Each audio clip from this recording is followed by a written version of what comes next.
With the internet shook with near 100% confirmation that Space Godzilla will be the next villain in the Monsterverse, one can only begin to wonder how exactly Space Godzilla will look like in this cinematic universe. Today on Goji Center, we'll show what we think Space Godzilla could look like and what abilities will translate from the original Heisei Space Godzilla to our current era.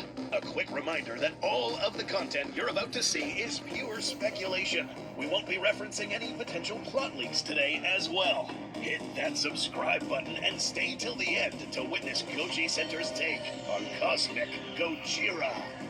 Here in our analysis platform, we will begin with the base model of Monsterverse Godzilla. More specifically, the one introduced to us back in 2019 in King of the Monsters. Although, canonically speaking, first seen in 2015 with these new dorsals. We'll be editing this base model into the Space Godzilla we think might show up in the movie. But first, let's very quickly recap the Heisei version of Space Godzilla to see what translates into this new universe, or what's just plain silly. Space Godzilla stands at 120 meters in height and 80,000 metric tons. But it comes in many forms. 260 meters in flying form, encased in an extremely heavy array of quartz crystal, weighing at a whopping 720 tons. The penultimate foe for Godzilla in the Heisei era has some really trippy origins that you really need to pay attention to as we get more info about Space Godzilla in the future. It is mentioned in the film that this cosmic horror was made after Godzilla-like DNA was released into outer space. Either one, after Biollante was destroyed in a previous film, some of its remains floated into outer space. The second scenario involved Godzilla remains attached to Mothra's body after she flew to space to intercept a meteor. These particles would have entered a black hole and exposed to the extreme radiation of a supernova. Maybe not so coincidentally, the exact subtitle for the next Monsterverse film. Things are making a lot of sense already. This cosmic version of Godzilla would make its way back to Earth almost as an equivalent of an anti-type force. The agenda: destroy his counterpart on planet Earth so that it would be defenseless and open a path for conquest. This is exactly the same trope we've seen in the Monsterverse time and time again. In 2014, had the Mutos successfully defended their offspring, this would have unleashed a world-ending cataclysm that would have terraformed the world to their own liking. Ghidorah being an actual living storm, using other kaiju to do his bidding, destroying Earth. Scar King taking over the surface world, and the list can continue on and on at this rate, especially with Space Godzilla exhibiting the same intentions. Space Goji wouldn't be able to take over the planet without the appropriate tools of the trade. For this, you need a lot of energy. Again, every single one of the villains discussed needed vast amounts of energy to succeed in this difficult endeavor. Muto's always looking for radioactive material, Ghidorah absorbing energy from both geologic and human-made sources, Mechagodzilla being at his most powerful form from Hollow Earth energy replications, the Scar King harnessing the power of Shimo, and Space Godzilla will almost certainly use these. These structures, commonly referred to as a crystal fortress, was a network of sharp, jagged crystalline structures that served as a power grid for Space Godzilla. At this point in the video, we're starting to creep into explaining some serious firepower this fella brings to the battlefield. So, which of these will transfer to the Monsterverse? The answer might surprise you, despite the seemingly ungrounded abilities Space Godzilla had. Perhaps the strangest ability Space Godzilla wielded in the original film was telekinesis, and this came in many forms. It was observed that this monster could lift objects, even itself, in the air without the use of any physical object. This, known as the gravity tornado, was visualized as a green energy stream that hovered around Godzilla as it raised from the ground. Apart from lifting kaiju, Space Godzilla would lift and hurl other objects, such as these crystals, to use them as projectiles, the equivalent of giant harpoons launched across the battlefield against any opponent. Additionally, we must add that Space Godzilla wielded other kinds of forces, such as photon hurricanes. These circular electromagnetic blasts were the ones that initially interfered with the giant mech aircraft known as Moguera, rendering its navigation systems useless and disorienting the crew. Even more strange were the abilities of Space Godzilla to create force fields around itself and other structures. These photoreactive shields were the handiwork of, once again, Space Godzilla's ability to manipulate matter to do its bidding.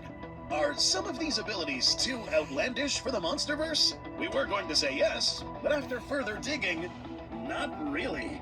We're very soon going to be talking about the physical appearance of Space Godzilla in the Monsterverse, but we are really quickly going to settle the debate on whether or not gravity manipulation can exist in this cinematic universe. It already happened. Yes, indeed, and here are a couple examples. Recall in Godzilla X Kong: The New Empire, the Iwi civilization had already found a way to manipulate gravity, though perhaps not to the extent that Space Godzilla does it. To recap, during the Hollow Earth battle sequence in Malenka, the Iwi had activated levers that raised two crystalline pyramids to touch each other in the center, temporarily negating the effects of the inverted gravitational forces, making anything that was currently in the vicinity float in free space. The origin of such phenomena was a form of crystal here, and pyramids might have something to do here, since it was confirmed in the title release trailer that pyramids still will have an important role here. Space Godzilla's use of crystal structures could definitely be the reason why we might once again see gravity manipulation happen. But what about its ability to actually control the trajectory of objects? Are we walking into uncharted territory in the Monsterverse? Once again, no. There is another kaiju in the roster of Titans that does this exact thing: Titanus Amulek. We have covered this Titan in the past extensively, and we'd like to think that Amulek almost paves the way for another kaiju to step into the franchise and do the exact same thing. But better. Amulek, if you didn't know, is really just a head, spinal cord, and nerves. And that's it. The rest of its quote-unquote body is actually hardened, aberrated vegetation, such as vines or tree trunks manipulated by Amulek. There are no specifics as to how Amulek does this exactly, but it's likely that Amulek had some organ that manipulated something called gravitons. These are theoretical particles that carry gravity, almost how photons carry light. Space Godzilla and also Amulek can manipulate these to move things around.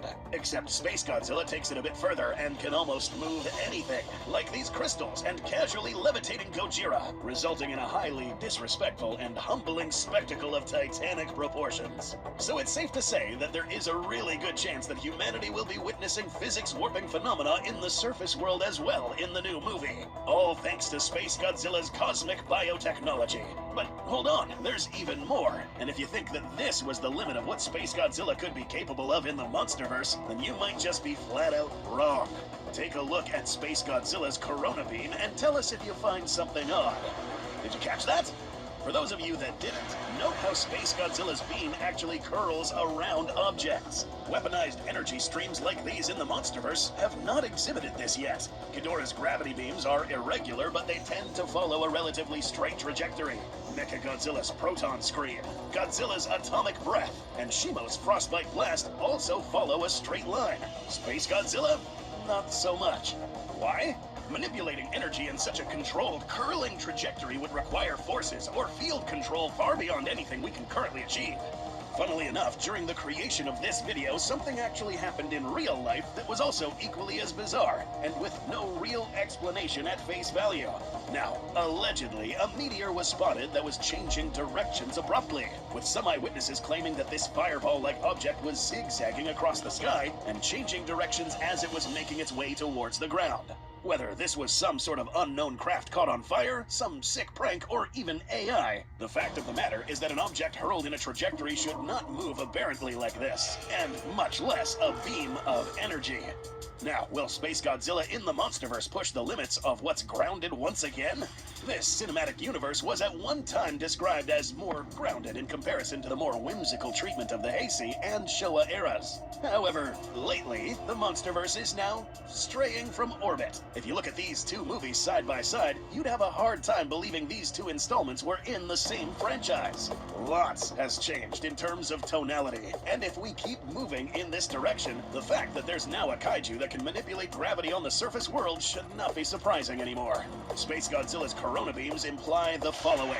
Not only can Space Godzilla manipulate gravity, not that he actually changes the direction of light and energy, and not that he has an actual force field around him, but rather, Space Godzilla can bend the fabric of space in his vicinity. And this is actually a really big deal. So instead of blocking Godzilla's atomic breath, Space Godzilla could actually be creating a field where gravity is constantly shifting, causing attacks to curve or even miss completely. Projectiles fired at Space Godzilla could be hitting distorted space, potentially making this dude untouchable when it's exercising this ability. That's right, folks. If true, we are talking about the most powerful Titan of all time.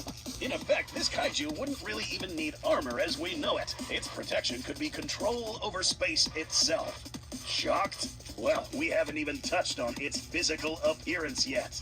The appearance of Space Godzilla was meant to resemble the original Gojira in a way that it was depicted as the anti-type, the opposing force, with some concepts even having 4 arms. For Space Godzilla to be successfully depicted in the Monsterverse, some hallmarks have to remain. Coloration-wise, we will make an educated guess and say that the dark blue-gray coloration along with the purple-dark-red combo will likely remain, as well as predominantly white dorsal plates with a yellowish tone. Our base Godzilla model already looks a bit different, but we need to change more. A lot more. We can't have Space Godzilla without the massive shoulder crystals that served as amplifiers of energy. We'll go ahead and replace the original dorsal plates with crystals as well as a crystalline thagomizer similar to the one from the original Space Godzilla. Curved tusk-like structures on the side of its head, and the very recognizable space horn used as radar. Here's where it gets a little tricky, and we're about to fork in 2 different directions. Remember, this is just speculation, and rest assured, once the official design comes out, we'll be one of the first to try to recreate it in 3D. That's if this one isn't already accurate, so subscribe. Space Godzilla in the movie could fly using a crystalline encasement that levitated through space. This is where we're going to take a shot in the dark and say that this might not translate exactly as seen here. For one big reason. This. Now, some of you might see this and recall this from the 2021 film Godzilla vs. Kong's concept art. The novelization referred to this as Zosla Halawa, the Titan who ate a star, seen firing upon both Great Ape and Gojira. It really is unclear who this really is, since there is conflicting information in both novels and movies GVK and GXK. Hopefully GXK Supernova ties it all together to give us a definite answer. But the fact that we see a Gojira-type kaiju with wings makes us think that this Godzilla could possibly have 6 limbs, like some of the concept art used for Space Godzilla. Except instead of having 4 arms, it would be more like 2 large wings, 2 extended arms for better melee capabilities, and 2 legs. This would actually fit nicely with the idea that this new villain would be much more robust than Monsterverse Godzilla, one who has cut down on his weight recently. A flying creature of this magnitude and robustness would not only need exceptionally large wings, but also really large, wide chest muscles, stretching far wider than the G-Man's torso. These wings could also be crystalline in form, a magnificent display of doom dressed as cosmic power. Or Space Godzilla might not even need wings after all. Recall that we did mention that Space Godzilla does leverage other crystal-like structures to help it absorb energy, and perhaps to some extent provide some means by which he could warp space. As long as he's around these structures, Space Godzilla could at the very least leap further and make use of other supernatural abilities like the photon hurricane or sharp projectiles. So to conclude, this, ladies and gents, is our educated guess and just for fun take on how Space Godzilla could appear in the Monsterverse. Potentially the strongest, most dangerous Titan in existence so far.